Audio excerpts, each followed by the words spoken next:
prayer. Sige po, ito na po. Please all rise. Yan o, yung nakamit natin sa anong. Okay, hayaan natin na simulan natin na puno ng biyaya at pagpapala ang gabi nito. Bago natin simulan, pakitignan yung katabi, pakitapik, pakisabi, may biyaya ang darating sa iyo sa gabi ito. May tatlong bagay daw po para daw po maging masaya tayo sa buhay. At hayaan natin na pangawakan natin yung pangako ng Diyos sa 2 Corinthians 9:8. Ang sabi niya po rito, magagawa ko kayong pasaganahin, higit pa sa inyong inaakala, upang kayo'y may magamit sa kawang gawa.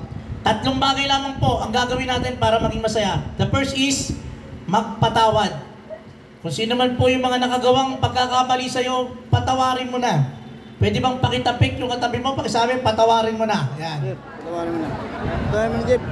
Pangalawa, matuto po tayong magpasalamat. At ito po yung ginagawa natin. Magpasalamat po tayo sa Diyos. Magpasalamat po tayo sa pamilya natin.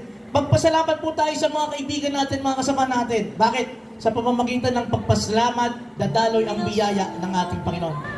And what's the last? Yung tinatawag natin na pagbibigay. Sabi ng Panginoon, magagawa ko kayong pasaganahin, higit pa sa iyong inaakala, upang kayo'y may magamit sa kawang gawa. Kaya sa araw na to, tignan mo ulit yung katabi, sabihin mo, ibigay mo na. Bigay mo na. Sir, bigay mo na, sir. Sir. Magpatawad, magpasalamat, at magbigay, at dadaloy ang biyaya para sa ating lahat. Let us pray in the name of the Father, of the Son, of the Holy Spirit. Amen. Dakilang Ama, salamat po sa pagkakataon na pinagkaloob mo.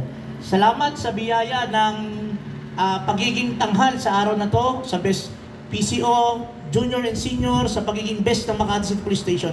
Panginoon, pagpalain mo po kami upang maging pagpapala po kami sa ibang tao, especially sa aming pamilya. At sa araw po na ito, patuloy at patuloy ka naming sasambahin, dadakilain at luluwalhatiin. At hayaan mo, Panginoon, ang gabing ito ay isang akda o isang pagpupuri at pagpapasalamat sa iyong pagpapala sa amin. We ask this in the mighty name of Jesus, who lives and reigns now and forever.